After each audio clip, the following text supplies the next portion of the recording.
Assalamualaikum warahmatullahi wabarakatuh.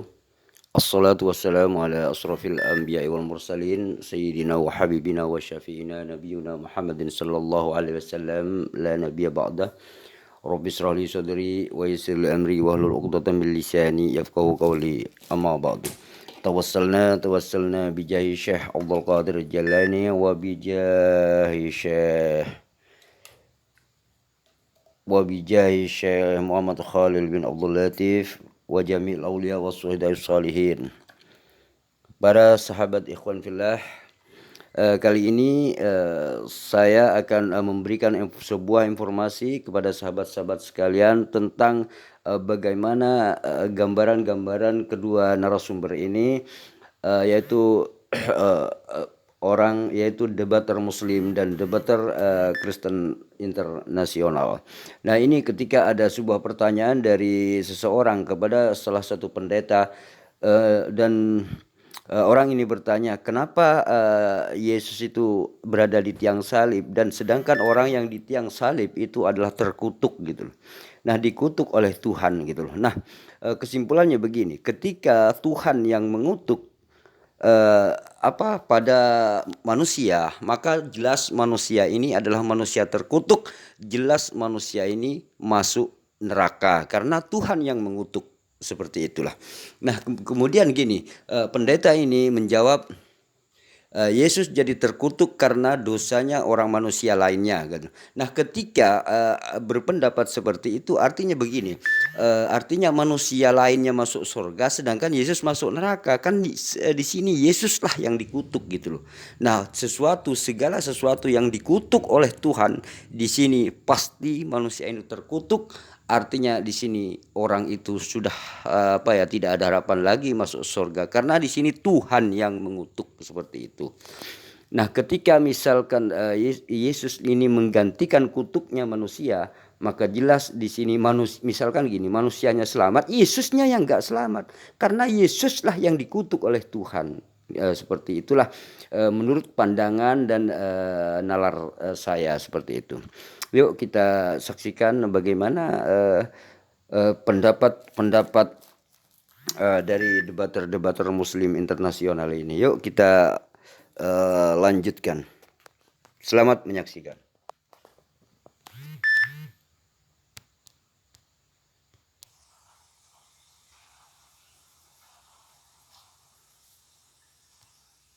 My question is, how do we understand the claim that Jesus, peace be upon him, was crucified on a cross, tree, or pole in light of Deuteronomy chapter 21, verses 22 and 23, and Galatians chapter 3, verse 13, which states that whoever is hung on a tree or pole or cross is cursed?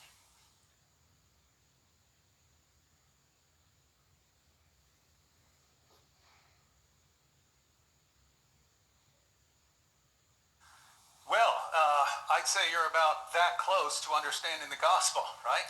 Because we know Jesus is righteous according to both the Bible and the Quran. Muhammad in the Hadith said that Satan touches everyone who comes into the world, but he couldn't touch Jesus or his mother. Everyone else, Muhammad, everyone, Satan could touch him, but not Jesus. And so, you're right. How do we reconcile our belief that Jesus was righteous with the Old Testament claim that anyone who's hung on a tree is cursed? And it seems that we would have to say that Jesus was cursed in spite of being righteous. And that's exactly what the gospel says, right? The one who is without sin became sin for us. So, if we left those things out, and you would wonder, was Jesus cursed? Well, Jesus was righteous, and yet he was cursed. And notice he was hung on a tree, according to Shabir as well. So he's under a curse, according to both views on the stage tonight. And so if Jesus was under a curse, well, what do we do there? In Christianity, he's under a curse for a reason, right? He's under a curse for a reason because he's becoming a curse for us, right? So that we can be forgiven. As far as other interpretations, I guess he's under a curse because he was hung on a tree, but I don't know. Shabir's about to answer, so he can explain what he would think about Jesus being hung on a tree. I agree that Jesus was righteous, and I don't agree that he was a curse. And the Deuteronomy passage actually refers to a person who was hung justly for his crimes. So he's under the curse of God, according to Deuteronomy. Paul misunderstood this, and though Jesus was unjustly hung, Paul said Jesus became a curse, but he's a curse for us. But that is problematic because, as Dr. William Lane Craig asserts, you cannot just simply say that Jesus got up and rose from the dead on his own. God had to raise him from the dead. But as I pointed out to him, for God to raise him from the dead, God has to want to raise him from the dead. And if all we know is that he died under the curse of God, according to your scriptures, you have no reason for thinking that God would want to raise the accursed person from the dead, who died under the curse of his own law. And so you have a contradiction here, and it's a major one, and that's another reason for believing that Jesus was not raised from the dead, and it's better to think that he did not die in the first place.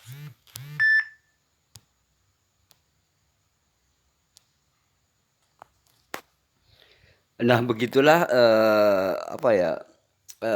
kedua narasumber ini bahwa debater-debater Kristen ini tidak mampu menjawab kenapa Yesus dikatakan dilaknat gitu loh, dikatakan terkutuk di tiang salib. Artinya Yesus ini dikutuk oleh Tuhan gitu loh. Nah, segala terkutuklah yang di tiang salib. Ini menunjukkan bahwa yang di tiang salib itu adalah manusia terkutuk. Nah, ini dalam Islam ini jelas ini bukan Yesus atau bukan Nabi Isa gitu loh. Jelas karena apa? Karena yang di tiang salib itu adalah manusia terkutuk seperti itu. Nah, ketika seorang pendeta ini mengatakan itu terkutuk demi kita. Jadi Yesus ini awalnya tidak dosa, jadi berdosa demi manusia lainnya. Pendeta ini beranggapan seperti itu. Nah, kalau memang seperti itu, artinya dosa ini pasti di neraka, kan seperti itu. Dosa pasti di neraka. Artinya di sini Kristennya menganggap masuk surga, Yesusnya masuk neraka karena Yesus jadi berdosa dan tidak ada dosa ini di surga seperti itulah. Nah, kemudian artinya orang Kristen ini mau menjerumuskan Yesus ke dalam neraka seperti itu. Karena dosanya orang Kristen menganggap dosanya sudah ditebus oleh Yesus sehingga Yesus yang berdosa, maka Yesuslah yang pantas masuk neraka. Seperti itulah. Kalau di dalam keyakinan Yahudi, saya pernah baca di dalam kalau nggak salah itu Gittin dalam Talmud mereka, Gittin 57a, kalau nggak salah 57a ya, itu mengatakan Yesus direbus di neraka dengan kotoran tinja. Ini yang tergambar dalam pandangan orang-orang Yahudi.